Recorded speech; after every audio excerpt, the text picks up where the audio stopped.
C'est un sentiment de satisfaction, bien qu'on s'attendait plus que ça, parce que dans la catégorie officielle, long métrage, documentaire, long métrage, fiction, il y a eu des inscriptions au nombre de plus de 6 films. Donc on s'attendait à ce qu'au-delà de la compétition officielle, de la compétition de la catégorie de films d'école, qu'il y ait des films guinéens dans la catégorie long métrage ou dans la catégorie court métrage, que ce soit documentaire ou fiction. Mais ce n'est qu'une partie remise, c'est la Guinée qui gagne. On a 5 films guinéens inscrits dans la catégorie film d'école. On doit s'en réjouir. C'est pourquoi quand nous avons eu les informations d'abord sur les réseaux sociaux, en plus d'un mail du délégué général du FESPACO, nous avons relayé cette information sur la page officielle de l'Office national du cinéma. Et ensuite, le ministère de la Culture, du Tourisme et de l'Artisanat a aussi fait mention de cette participation de la Guinée à cette catégorie qui promet de lendemain meilleur dans le domaine de la création cinématographique audiovisuelle. Hier, pendant la réunion de cabinet, je suis revenu sur cette bonne nouvelle qui consistait à informer le cabinet et le ministre qui était déjà imprégné de cette annonce.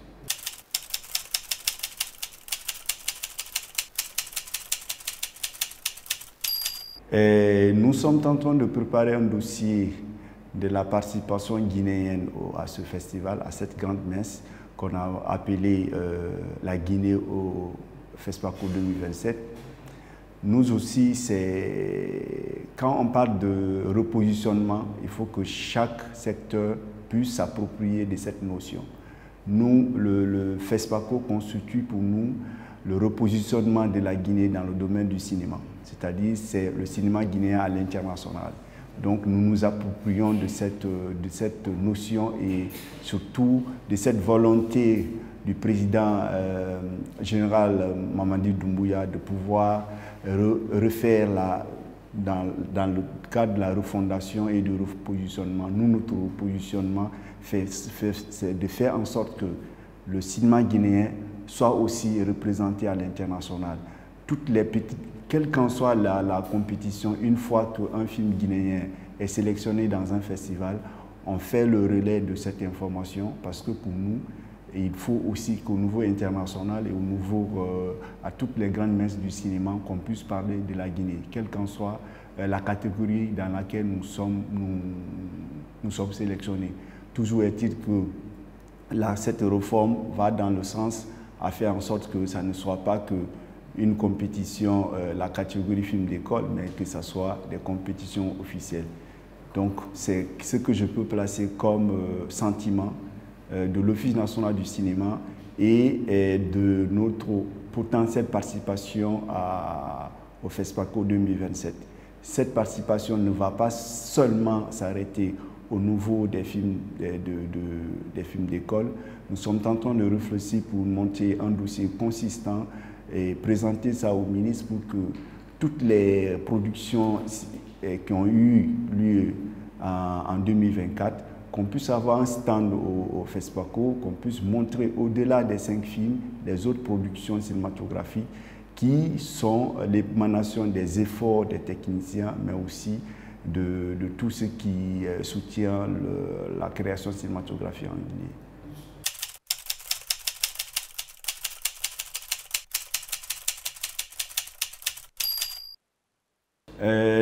L'édition passée, il y avait un film dans la compétition long métrage, le film de Thierno Suleiman, et puis il y avait des films dans la compétition film d'école, mais c'est seulement celle qui a eu, c'est au niveau des films d'école que nous avons eu un prix, et ce prix a été présenté.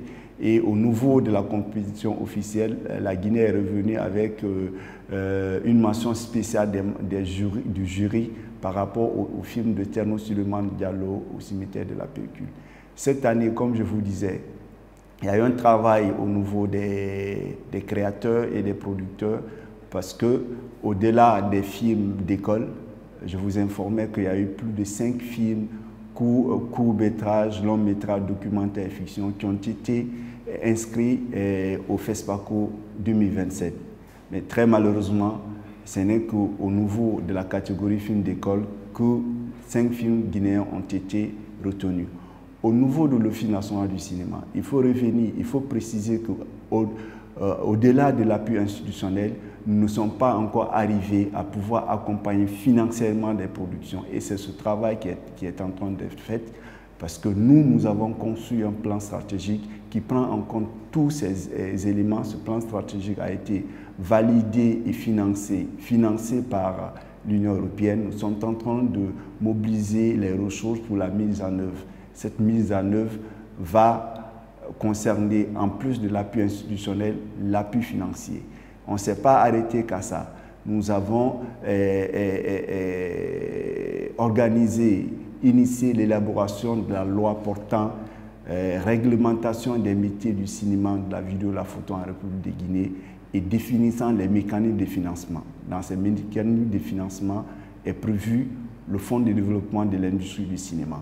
Cette loi a été, un atelier d'élaboration a été organisé à Koya. Nous avons remonté au niveau de la tutelle qui est le ministère de la Culture, du Tourisme et de l'Artisanat. Je veux remercier le ministre Moussa Moïse Silla qui a tout fait pour que cette loi soit défendue au niveau du Conseil interministériel et transmise au CNT pour validation. Pour le moment, le document, c'est au niveau de la validation, au niveau du CNT, de l'adoption au niveau du CNT. C'est quand on va finir tout ce processus de réglementation et tout, qu'on pourra, au-delà de l'appui institutionnel, apporter financièrement à la production, à la distribution et à l'exploitation des œuvres produites en Guinée.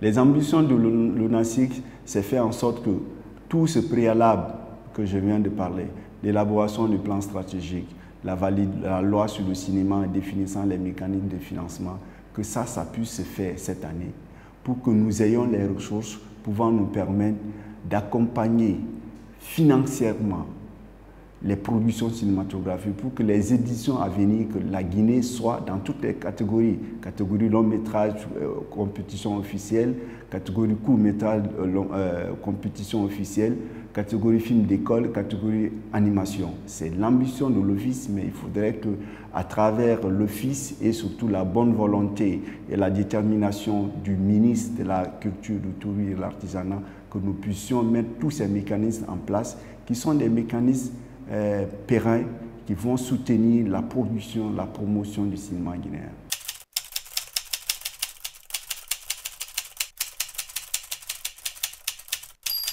La délégation guinéenne, nous, comme je viens de dire, nous avons fait un TDR que nous avons transmis à qui de droit. Je veux parler du ministre de la Culture, du Tourisme et de l'Artisanat. La délégation officielle, à part le cabinet du ministère, du ministre, de l'Office national du cinéma, ça va être composé de ceux qui ont des films en compétition, de ceux qui ont produit des films ces dernières années, mais aussi de ceux qui organisent les événements cinématographiques. Je vais vous parler du festival et certains fêtiers. Voici un peu l'orientation que nous donnons, mais cette orientation n'est qu'une proposition qui va être validée par le ministre de la Culture, du Tourisme et de l'Artisanat en fonction des moyens que dispose aujourd'hui le département de la Culture, du Tourisme et de l'Artisanat pour accompagner cette initiative.